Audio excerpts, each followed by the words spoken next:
Well, we have a guest with us today, and we do. This is a first for us, so it's exciting. It's very exciting.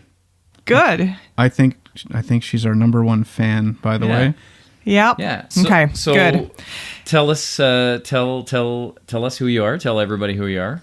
Well, I'm Teresa, and I'm Clark's friend. We used to be colleagues. He's nice enough to host me here in Japan whilst I'm traveling the world. Saves me a bunch of money.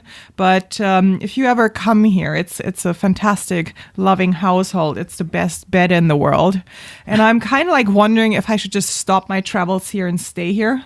So you've got something to look forward to if you ever decide to come here. Yeah. But I think you need to tell me how you met Clark.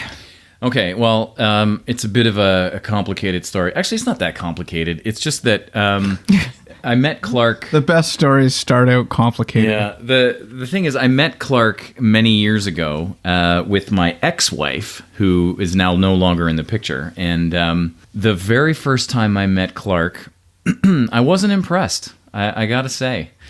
And Clark knows this. We've talked about this. And it's probably for a number of different reasons. Like, Clark didn't know who I was. We went over to his house. He probably, Annetta was probably like, oh, yeah, it's this friend of mine from, like, way back and her husband. And Clark was probably like, whatever, I don't know. And when I left the house, I was kind of like, yeah, Clark was nice, but, whatever. There wasn't, like, a super... like awesome connection. And the chemistry. The weird thing about Clark, and I have found this out, is and Annetta and I have talked about this. Clark is an onion, and the more layers you peel off him, the better he gets. And I gotta tell you, seriously, Clark is. We've talked about this. He is like, it's too bad that we're like 9,000 miles away, because we really are best friends. And I know Clark has other very close friends with lots of people, and that's great. But we have a good connection. Yeah. So yeah. Oh, that's interesting. Well, I mean, before we started this call, I was telling you the first time I ever met Clark was in the office environment, and I had heard about him. I knew who he was, and I met him at the coffee machine, and he introduced himself, and he said, and I'm like, oh, you're that Clark. And it was almost like I wanted to like bow down to him. Oh, and I looked at him because I knew he was he's like not a god. A lot my like.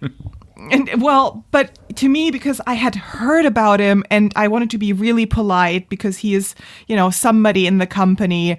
And anyhow, I was so flattered when he sent me the LinkedIn request. And you're right about that onion thing. I can just give that back, then slowly through this mutual friend that we have in New York, we bonded. And, and now I'm sitting here and we spent last night out, and, we can touch upon topics that otherwise you wouldn't touch upon with colleagues. Yep. Yeah, we've peeled back lots of layers. I wonder how much there is. It's or maybe endless. I'm even scared to see how murky it gets. It's endless. Get murky. It's endless. It gets murky. Trust us. Yeah. All right. So what are we yapping about today? Well, let me just start by saying that Teresa's actually listened to a few episodes of our podcast and has actually had a couple laughs and chuckles over a few of the topics, like the captain's hat. She loved the captain's hat, that discussion. So she has some experience listening to us a little bit, and we've actually been, as we're just going through, like last night, having dinner and having drinks, we were thinking, oh, that would make a good thing we could either talk about tomorrow on the podcast, or it would just make a good topic for the podcast. And so we kind of jotted a few things down, but I want to talk a little bit about my trip to Malaysia. Yes, you had mentioned that. So yeah, well, we talked about this. We did. By the way, you've said that about 7 times already in this recording, which is, hey, why we named the show that way. It's terrible. Anyway, go on.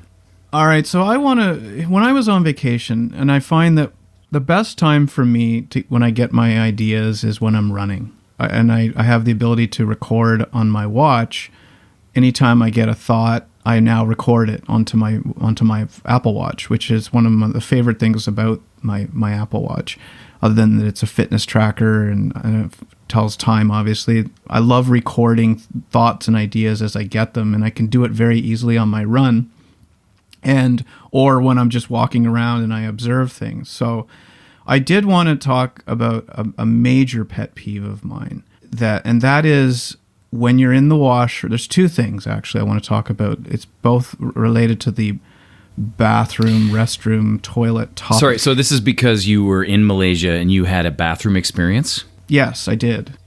That just conjures up images of an accident waiting to happen. Yeah, literally, I was in right? Malaysia. There was a bathroom incident. Yeah. Well, this may be underwhelming now that you've teed it up that way. But this isn't restricted to Malaysia. This is just a general observation I'm sure everyone listening has had and that we've all had, and that is when you're in a washroom and you've finished doing your business and you go and you wash your hands, and then you see somebody who was maybe at the urinal behind you finishing his business, zipping up, and then just walks out of the washroom. Happens all the time. It's terrible. And it bugs me.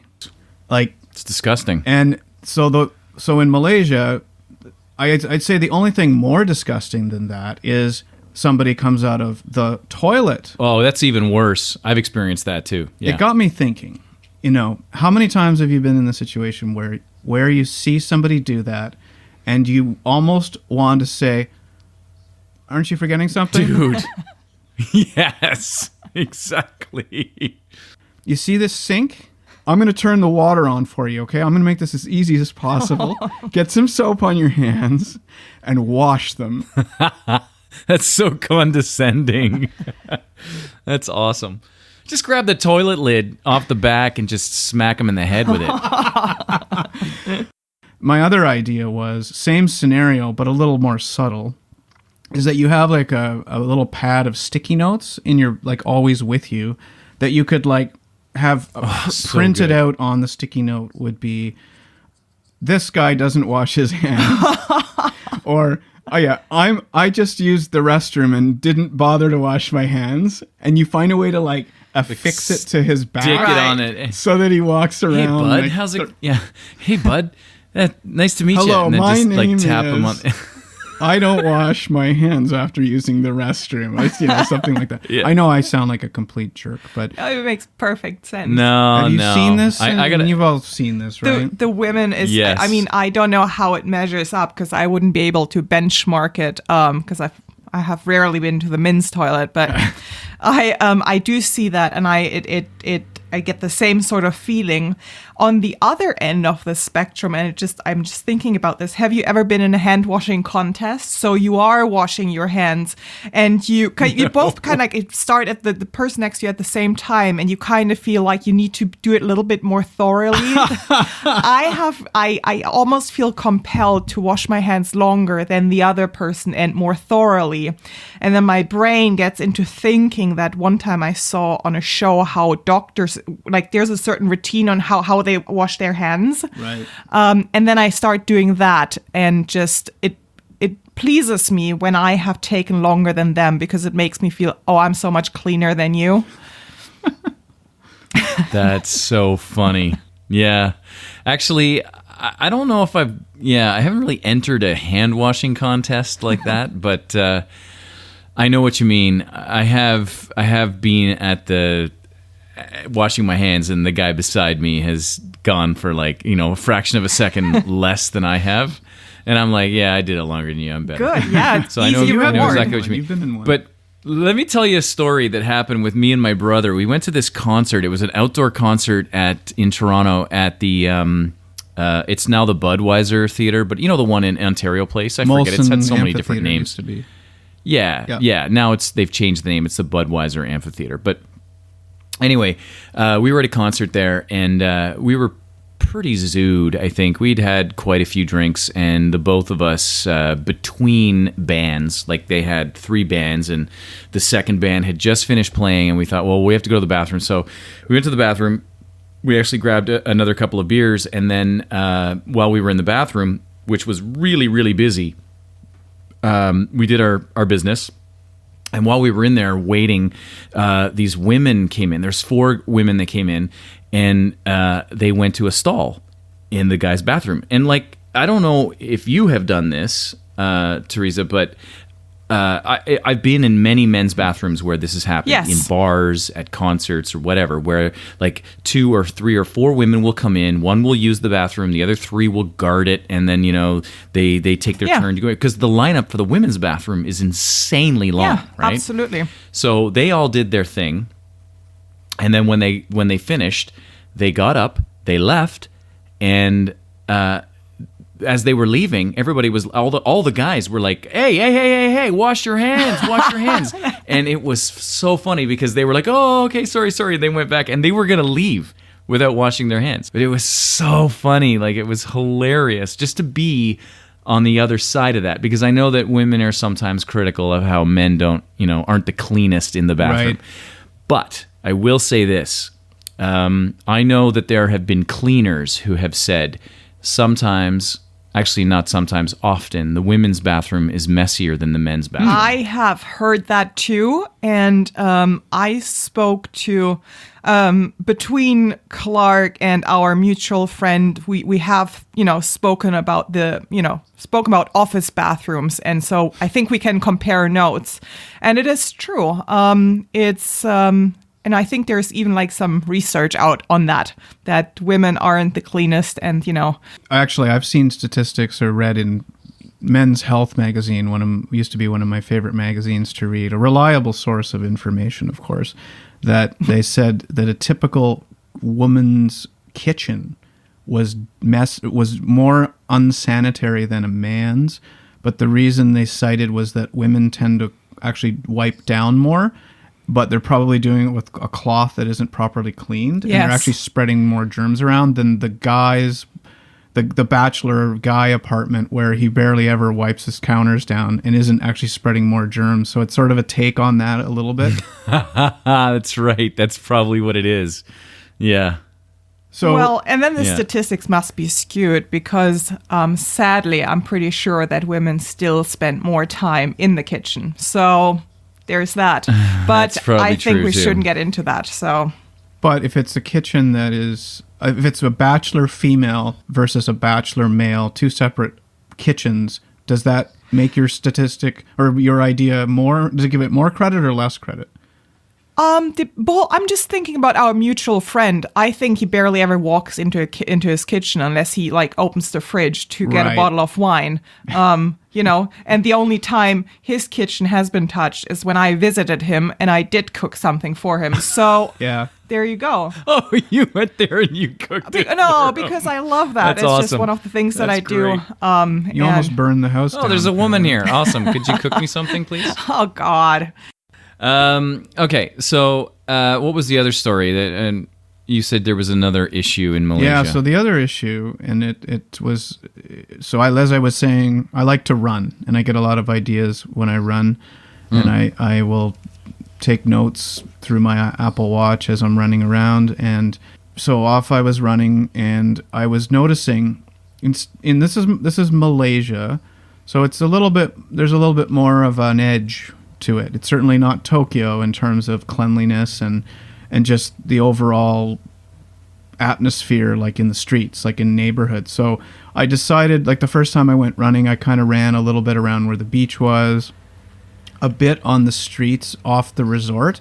But this particular run, I decided to, hey, I want to see the neighborhood a little bit around this resort, because it was kind of in a residential-ish area, residential/commercial-ish area. So you went off the resort. I did. Is what you're saying. So, and I decided to kind of go. I decided to go a little further out of it even than I had already done. I wanted to. I usually find running when I go to foreign cities, it's a fantastic way to discover a new city, like to see things, because I run 5 kilometers generally each time I go out. So hey, 5K running around this part of the city, I get to see some stuff.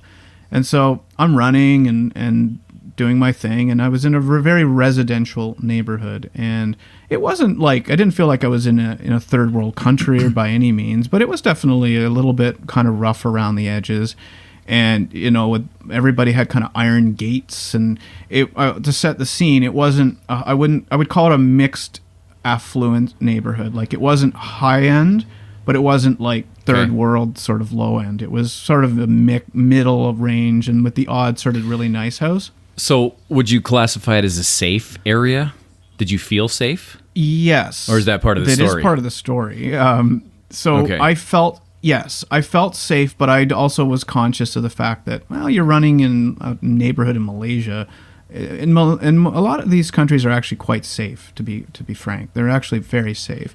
So I didn't really feel unsafe running through this neighborhood. But one thing I noticed was that occasionally you'll just see a dog on the street, like walking around, like or sitting, and just like the way you might run into a cat on the street.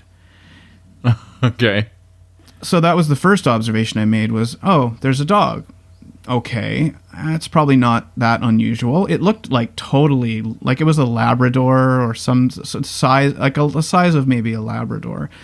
And it was a mixed breed, but it was not a nice, it wasn't a scary looking dog, but it certainly wasn't what a beautiful dog, I want to go engage with it. I just thought it was maybe like 100 meters away. And I thought, I'm just hoping I don't really get its attention. And plus, you're running, so you're like, will that cause it to be attracted to me in any way? But it looked like it didn't have a care in the world. It just was sniffing the grass and doing its thing. And I thought, okay. So I ran by it and nothing happened. And then I would see occasionally other dogs. Same situation. Like on the next run I did, I would see another dog. And then I would see some dogs like on their properties, behind gates, sitting on their porch. But no dogs were leashed. Any dogs I ever saw were either, they didn't even seem to have collars or anything. They were just, I was like, are these stray dogs? Do they belong to somebody? And so getting to the meat of my story is I ended up, I've passed several dogs in various scenarios up until this point in a couple of the runs I had done. I did these observations. Then I ran down a street where I passed one dog that looked at me a little bit funny. It was on its property and behind a gate, which I think might have been open. And then, how does a dog look at you funny? I don't understand that. Was he giving you the eye? Like, it just had this sort of look, like, when they're down and they sort of perk up. That's a dog looking at you funny, I think. It just looked. There was just something. So, how do you know he just wasn't happy to see you? Like, oh, look, there's a person. I like that guy. Okay, so that dog didn't concern me that much. But as I was passing, I looked about maybe 5 or 6 houses to the right, and I saw a dog that did not look like a very nice dog. I thought, you know what? No, I'm not passing this dog. No, that one I'm going to turn back. I am going to just do a little Yui and go back. Do you have a history with dogs? A bit. I've had a few scary moments with dogs. But this particular dog, I was sort of imagining it like I was going down a street where there's actual people sitting out on their front porches. And, you just get the look from somebody where it's like, you know what? I don't think I really want to run past that person. Like I imagine almost like an LA neighborhood in like Compton or something. You're in the bad neck of the woods. Just do yourself a favor and hide. Just subtly turn around and hope nobody notices. Okay, so guys sitting on their porch drinking a 40. Yeah, exactly. Out of a paper bag. Yeah, that's exactly what I'm thinking. So this dog, I'll try to get to the point. This dog that was about 6 houses away just had a look about it that was intimidating to me, and I decided to turn, do a little Yui and go back. It was as though the dog felt by that action I was someone it should deal with, because why would he go back? Why did this intruder in our neighborhood turn around? He's up to something. Did he chase you? I turn around, I see the dog, I decide, no, I'm not running, I'm gonna stop. I was maybe 5 houses away from it. I decide to turn around. All of a sudden, dog number 1, the first dog that I passed, decides to start barking at the top of its, and comes charging out of the yard at me. This is the one you passed and it didn't do anything. Exactly. It was almost like, whoa, bud. Like, it was literally like these were people where it's like, this guy on the first, he's the first guard, kind of like checking the first. He'll watch people, and then if he doesn't like something, he'll alert other dogs. Okay. People. So dog 1 has now decided to turn on you. He's like, what? Okay, bud. Now you got a problem with my pal 6 doors down that you don't want to run past him? He starts barking at me. The dog down the street also comes charging down the street at me. And then suddenly there are literally 5 dogs around me, surrounding me, barking. One of them was grabbing my foot with its teeth. Shut up. It was like gnawing. It was really? like pulling on my like it was like on my foot. Oh my God! Yeah. Like, and I'm in shorts. I'm in running gear. I'm as vulnerable as you can get. I'm thinking, please don't bite my legs. Like, please just get the hell out of here. And I just went into suddenly, what do I do mode, right? Like, you know, we've heard these stories, what to do if you get confronted by a bear my instinct was, so you stood there at this. Be strong, but don't engage, and try to just disengage, but don't be like don't be weak, but don't be strong, because, you know, I'm thinking the last thing we need is for them to think I'm a threat to them. Right. And you hear like all this is flashing through your brain. God. I would have. Okay, so all of this is flashing through your head, all these thoughts. You're just like, please stop, please go away. Oh God, I hope somebody comes out of their house and says, hey, get back here. You know, get the dogs back in. Yeah. But I'm feeling so helpless. And it was like, it felt like something that was, it felt like it was a 20-minute ordeal. Like, so I'm standing there. And so what I did is I turned away from them and I look at them. Partially, I was scared to death to look at them. I didn't even want to see what I was confronted by. And all I said was like, get out. Or I was like, hey. I did that. I was like, hey, like trying to be a little bit kind of in charge a bit. But I didn't look at them and I didn't move. I just stood there. And I started trying to slowly walk away. And then they stopped barking and then they ran off. So... But it had this moment of like how bad that could have gone. Like, yeah.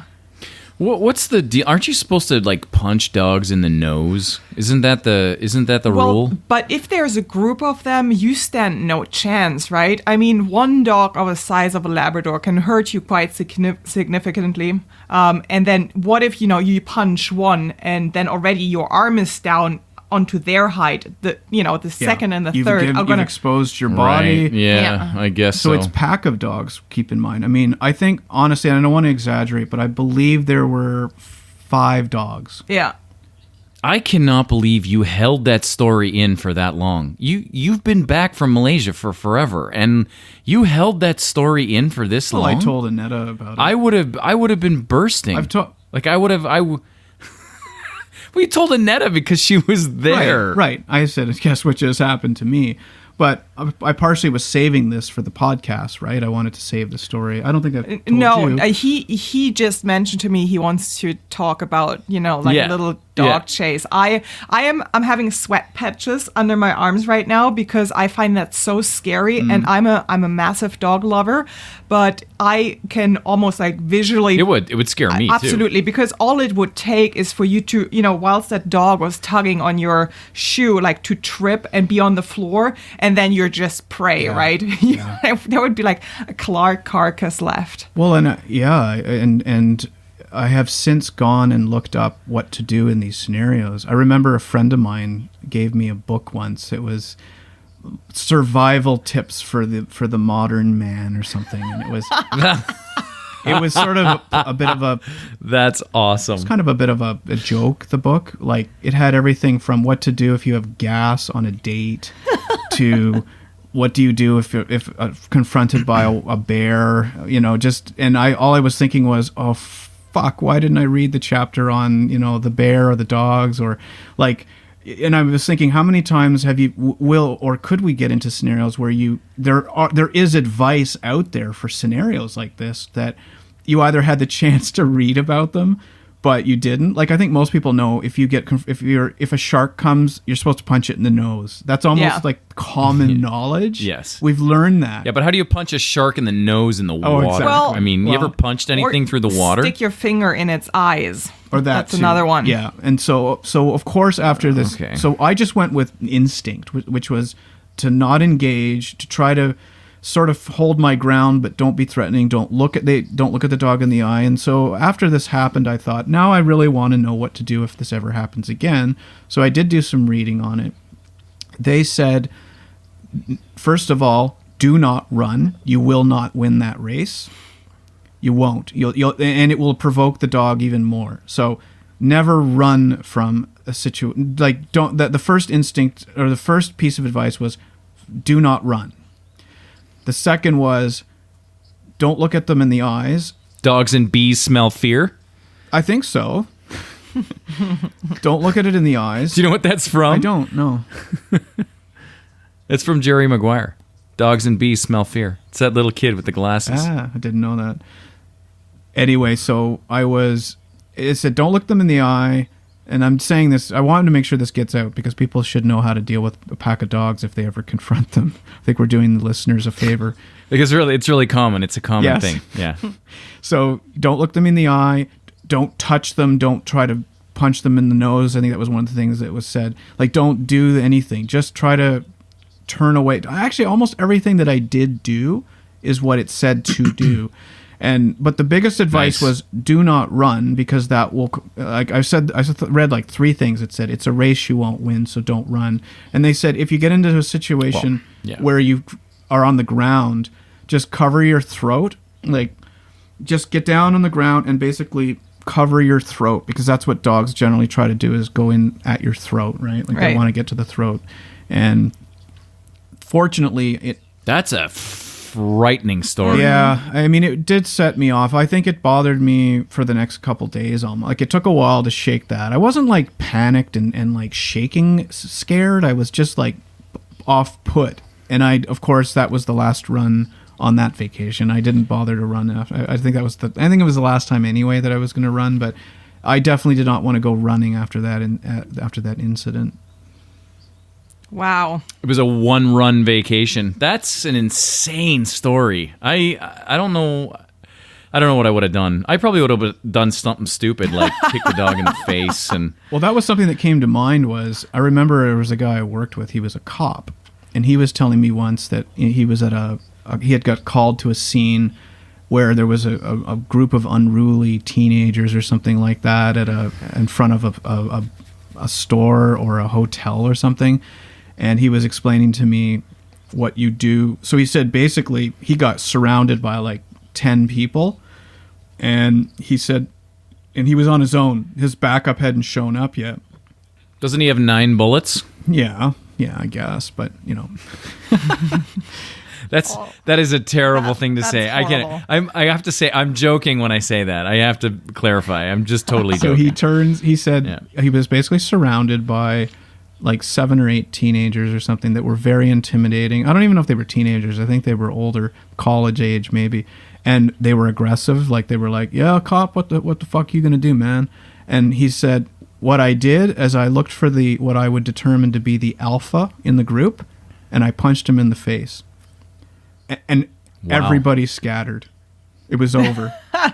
So he said, if you're ever in a situation where you get like a group, take the guy who appears to be in charge, punch him in the face. If you can't get out of it through conversation, find the guy who appears to be the one in charge, like the alpha.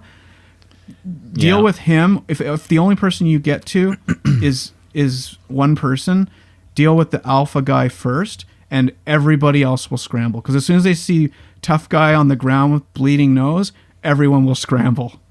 You hope.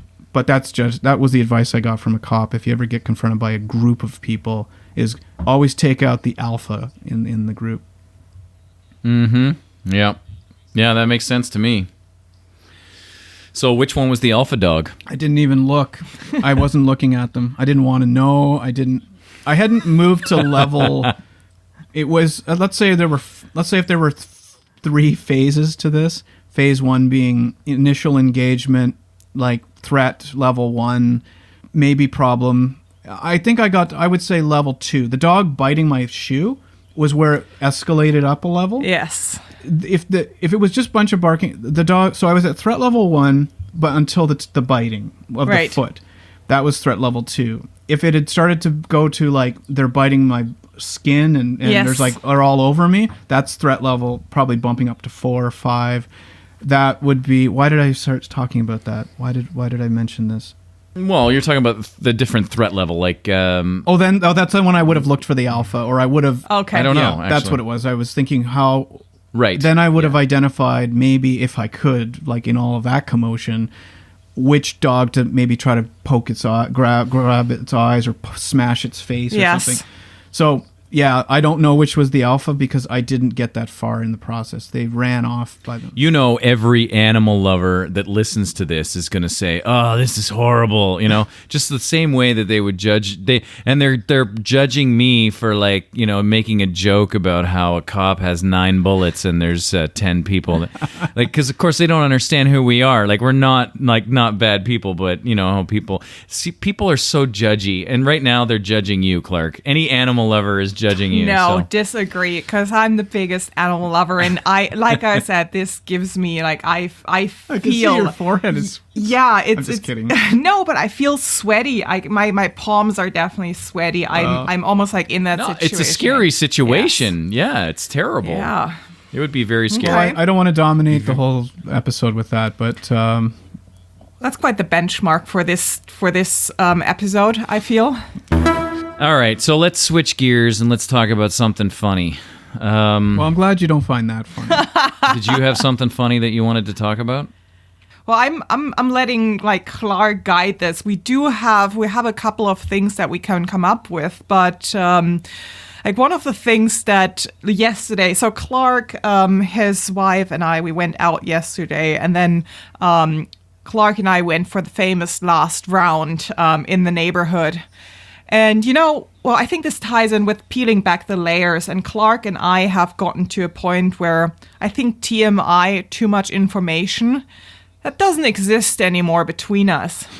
And then we came to talk about like... it's long gone with us, yeah, too. But then we also, you know, kind of like went into the area of, you know, where does TMI fall into place? Like, when do you have it, like, with colleagues, with friends? We've established there's a sort of friendship where TMI doesn't exist, like zero. Have we ever encountered colleagues where you kind of like, oh, okay, no, I just don't want to hear that, like, back off? Right. Simon, do you have you ever been in a job where you definitely have levels of information that is safe to talk about? Okay, so I tend to err on the side of caution when it comes to work colleagues. And I have, so I'm in a situation now where I'm about to switch jobs, and my last day is on Wednesday, but I had a colleague, I guess I still have, but had a colleague who was a male friend, and we hit it off right from day one. And he's a pretty open guy, and we were able to share some stories that you would not share with other people. Like, you just wouldn't. So, yeah, there are people that I have conversations like that with. Anyone else, I'd be very careful about what I said, because we live in a world now where, like I said 5 minutes ago, people are very critical, and they're willing to throw you under the bus. Oh, absolutely. The drop of a hat. Yeah. You got to be very careful about who you share too much information with. Right. So... But having said that, yeah, go ahead. I was going to say, didn't you have a situation with a colleague where you guys went out for beers, and I forget whether you had your spouses with you or not, or whether it was just you and that person, but didn't you get this distinct impression they were actually maybe trying to set up like a foursome or something? Or a swinging type of scenario? Yeah, I'm not going to talk about it though. Okay. Oh, I have a story. Well, on okay, that. I'll talk about it vaguely. There was there was a situation where, we have a friend who is. I guess they spent some time in the military, and during their time in the military, I guess they had some. I don't know. I really don't know. I didn't get the full story, but apparently they like to think about and watch their significant other get it on with other guys. So the idea was floated. The idea was floated that we should come over and whatever, right? It was a vague idea. It wasn't actually said, but I remember thinking to myself, but it was vaguely implied. So there was like that weird like layer of, like if they interpreted it like that I was taking offense. Oh, did you mean that I? No, I wasn't saying that. You know what I mean? There was enough, like, you know what I'm saying, that there was enough vagueness there that they could have easily flipped it the other way. Like, what am I? What was I thinking? Right? No. We just meant get together. Right? Yeah. So it was weird, but I'm getting just uncomfortable listening to that. That is we're making you feel uncomfortable. No, today. but I have can I chime in with a similar story? Sure. That's equally as I think cringy. Simon's done with his. You're not going to you're not going to reveal any more, will you? Okay. Well, I went so in this company. I once had a trip with my boss's boss. He was the head of that, department. Very important person. I was nervous, and he is not the easiest character. Anyhow, we do our meetings, and we're in a city in Germany with a famous opera house, and he's a massive opera fan. And so what city is this? That's Hamburg. It's a Hamburg Philharmonic. It's a new building. It's beautiful. And we're like, okay, let's line up for, when you line up for like leftover tickets. And we were lucky because some people didn't show up and we both got a ticket to, in this case, it wasn't an opera, but it was a musical piece, Benjamin Britten. Mm-hmm. It was amazing. We couldn't get seats together, but that didn't matter. Or even like we felt better about this because you're like, get time away from that person. Right. Anyways, afterwards we're hungry and it was like 10 o'clock and we're, like, oh shoot, where are we going to eat something? And eventually we asked this couple who also came out of that opera Philharmonic house, and we're like, excuse me, do you know where to find something to eat? And they're like, yeah, over there. There's a really good French restaurant. And was a couple maybe in their early 60s or so. And, but we can take you with us. Our car is just over there. And so we get in the car with them and we drive to that restaurant. And, it's like, oh, well, thank you very much for showing us here. And they're like, yeah, we're going to eat here too. Why don't we all sit together? And we get, it was great food, great company. And the husband and my boss had this they just had a connection going on in terms of, what we all did as a job. And, we had wine. And then it came to the moment of paying. And they're like, no, let us, we'll pay for you. And we can even like take you to your hotel. And at that point of time, like, we're like, oh, this is so awkward. So we're sitting in the back of their big Mercedes S-Class and it's this awkward silence, but at the same, like, I have all of these scenarios in my head. Right. Like heading at that, like thinking, oh my God, maybe this was this couple in their 60s and they maybe thought like at first, him and I are a couple, right. But then they find out I'm just his employee. And then maybe they thought it was even kinkier. But luckily, they just dropped us off. No more suggestions. And then I had to leak that idea to my boss.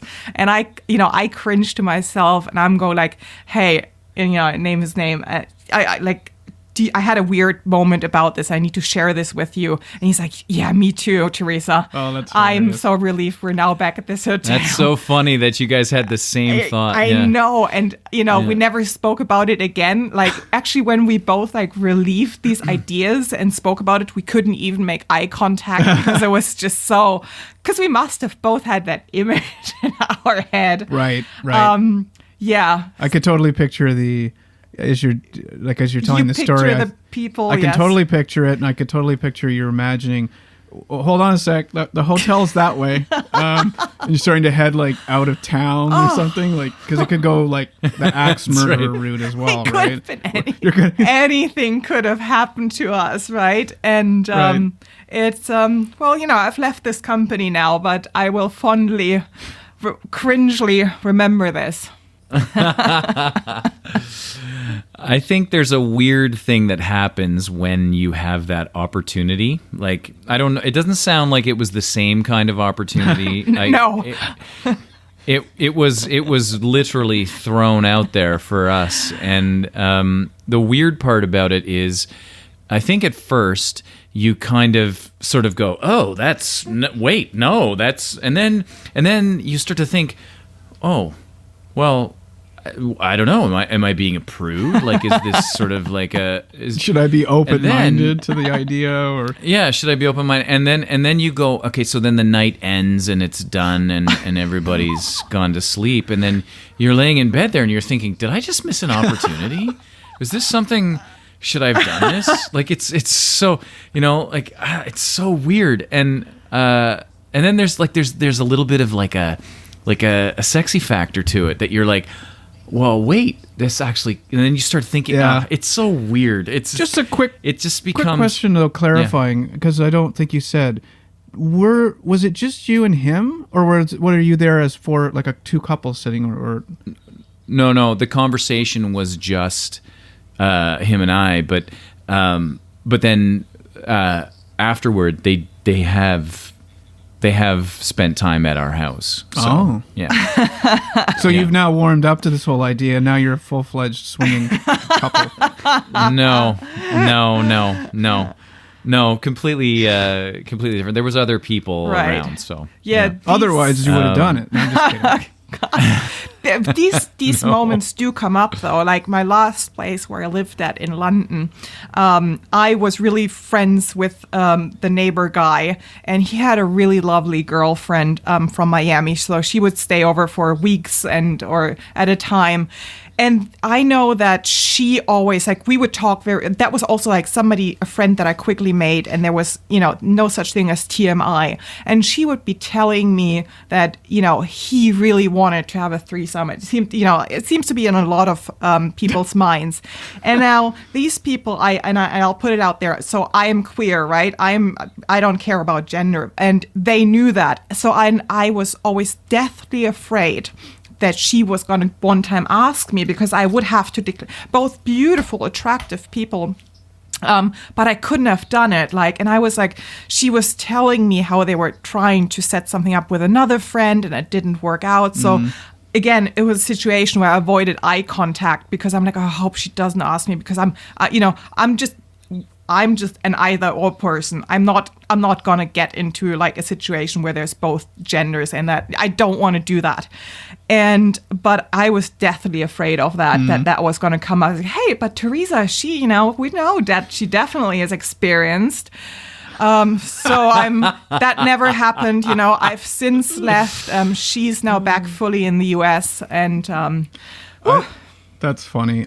We have a bit of a time check. We got to probably wrap up because we have to leave in a few minutes. I definitely do. I thought just one final thought on that particular story. Is that the same person where the I don't know where you were in the friendship at this point, but was this the same friend where, like, when he came to visit, when she came to visit, it would get noisy? Like the whole neighborhood could hear them having sex. It was, so the guy lived next to me, and our bedrooms were, wall on wall. Our beds were right next to each other. We were 10 centimeters apart. But they were, the entire neighborhood. They were catching up and everybody knew it. Yes. It was that couple, yes. Nothing like the thumping of a bedboard on the wall. She was quite noisy. I couldn't hear him, but and we'd make a joke. Like, I'd actually text her and be like, "Oh, okay, I guess you had fun," wow. or like, have some decency, right? Yeah. See, I don't think of it that way. I don't think of it as a have some decency thing. I've been in hotel rooms where I've heard the couple next door, and I always kind of thought, okay, yeah, it's a bit loud, but I always thought, they're having fun, Right. enjoy themselves. Why not? Right now. I know. I was at a conference once and was coming out of my hotel room, and I hadn't heard sounds next door or anything like that. This was like day one that I was there. I don't even think it had been there yet overnight, but it was a point in the conference where I think I'd gone back to my hotel just to grab. I forgot something, so I went to grab it. So it was kind of like a break, and so there was two people next door who came out of their hotel room as I was kind of coming out of my hotel room, and I had seen them separately earlier, and they worked together. And then I was seeing them come out of the hotel room together. And I thought, oh, okay, you guys work at the same company and you're also a couple. Or I was thinking, or you're having an affair, or... So I build the story, right? And I made my conclusions that, oh, these two people are sexually involved, most likely. And then I realized a little while later that I've been in situations like where on business, a friend of mine will come and meet me at my room while I'm like finishing up the last bit of whatever. Oh, yeah. It could be totally innocent. Right. And then, Yeah, the two of us open the door up and we go out. And then I could imagine if someone... you could be look like a gay "Oh, couple. Yeah, okay. for sure. So they're... Yeah. Oh, I didn't know Clark was gay. That's awesome. Or if it was a female, again, I don't know if I would have a female colleague ever come into my room Right. because you just have the radar up in general that could look inappropriate. Yes. Yeah. But we did have a scenario. I'll keep people nameless, but I was a friend of mine and his girlfriend at the time. Him and I were on like a guys trip together, and his girlfriend came to meet us at our hotel. She came in the room and we were just like chatting for a bit. It was the same scenario, like someone was finishing up brushing their teeth and away we were going to go and have some lunch or something. And we come out, the three of us, from the room. Awesome. Wow, guys, that was so fantastic. Like she said it loud enough to be heard down the hallway if anybody happened to be there. That is perfect. Yeah. That is so good. I love it. I love That it. is awesome. Well, it's so good. All right, you guys have stuff to do. I got stuff to do. Great episode. Had some twists and turns in it for sure. And Teresa, so good to chat with you. Same here. And, likewise. Yeah, it would be a lot of fun to do this again. So Good. that's good. All right. That's good. Well, have a wonderful evening. Thank you. You too.